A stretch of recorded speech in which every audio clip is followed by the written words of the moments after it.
ఏ మనిషి అయినా ఎటువంటి పెద్ద లక్ష్యమైనా సాధించే శక్తి ఒకే ఒక్క మంత్రానికి ఉంది. అదే ఫోకస్. మనం ఏ టార్గెట్ పెట్టుకున్నా దాని పట్ల హైలీ ఫోకస్డ్గా ఉండాలి. ఎంత ఫోకస్ ఉండాలి అంటే ఎటువంటి సందర్భం వచ్చినా, ఎటువంటి అవమానాలు ఎదురైనా, జీవితంలో ఏం జరిగినా ఆ ఫోకస్ని మిస్ అవ్వకూడదు.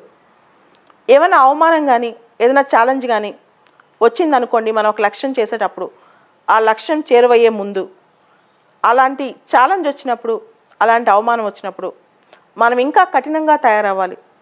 పట్టుదల మనలో ఇంకా పెరగాలి. సాధించాలని కసి 100 పెరగాలి. ఏ మనిషి అయినా సరే ఇంత ఫోకస్డ్గా ఉన్నప్పుడు మాత్రమే విజయం సాధించగలడు. జీవితాన్ని లైట్ తీసేసుకుందాం, పర్లేదు ఏదొస్తే అది వచ్చింది అనుకుంటే పెద్ద పెద్ద లక్ష్యాల విషయంలో కఠోర శ్రమ చేయలేం కొన్నిసార్లు. కాబట్టి ఫోకస్ 100% ఉంటేనే మన లక్ష్యానికి మనం దగ్గర అవుతాం. ఈ మధ్య పారాలింపిక్స్ చూసుంటారు మీరు. దానిలో గోల్డ్ మెడలిస్ట్ అవని కథ చదవండి. ఆవిడ డిఫరెంట్లీ ఏబుల్డ్ అయ్యుండి కూడా ఎంత ఫోకస్డ్గా ఉంటే ఒలింపిక్స్ రేంజ్లోకి వెళ్ళింది, దేశానికి ఇంత పేరు తీసుకొచ్చింది. ఏదైనా సరే ఒక మనిషి అంత గుర్తింపు రావాలన్నా, సొసైటీలో ఒక స్థానం రావాలన్నా, ఏ రంగంలో అయినా నిలబడాలన్నా ఫోకసే కీలకం. అయితే ఈ ఫోకస్కి చాలాసార్లు మనం ఫోకస్ని మిస్ అవుతూ ఉంటాం. ఎక్కడ మిస్ అవుతాం, ఏ విధంగా మిస్ అవుతాం? డైవర్షన్స్.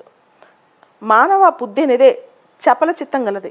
చాలా సందర్భాల్లో డైవర్ట్ అవుతూ ఉంటాం, మారుతూ ఉంటాం. దానివల్లే చాలాసార్లు ఫోకస్ మిస్ అవుతూ ఉంటాం. కొన్ని సందర్భాల్లో ఇతరుల వల్ల కూడా ఫోకస్ మిస్ అవుతాం.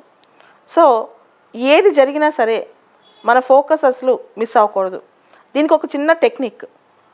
మన సెల్ ఫోన్లో కానీ ఒక అలారం కానీ ప్రతి 3 అవర్స్ ఒకసారో 4 అవర్స్కి ఒకసారో అలారం పెట్టుకోండి. ఆ అలారం మోగినప్పుడల్లా మన లక్ష్యం మనకు గుర్తు రావాలి. అట్లీస్ట్ 24 అవర్స్కి ఒకసారి ఏదో ఒక చిన్న సైన్ పెట్టుకోండి, చిన్న గుర్తు పెట్టుకోండి. నేను ఒక డైరీ రాయాలనో, లేదా ఒక అలారం మోగాలనో, లేదా ఒకరికి ఆన్సర్ చెప్పాలనో, ఇలా ఒక టార్గెట్ పెట్టుకోండి. ఈ 24 అవర్స్లో నేను ఏం చేశాను.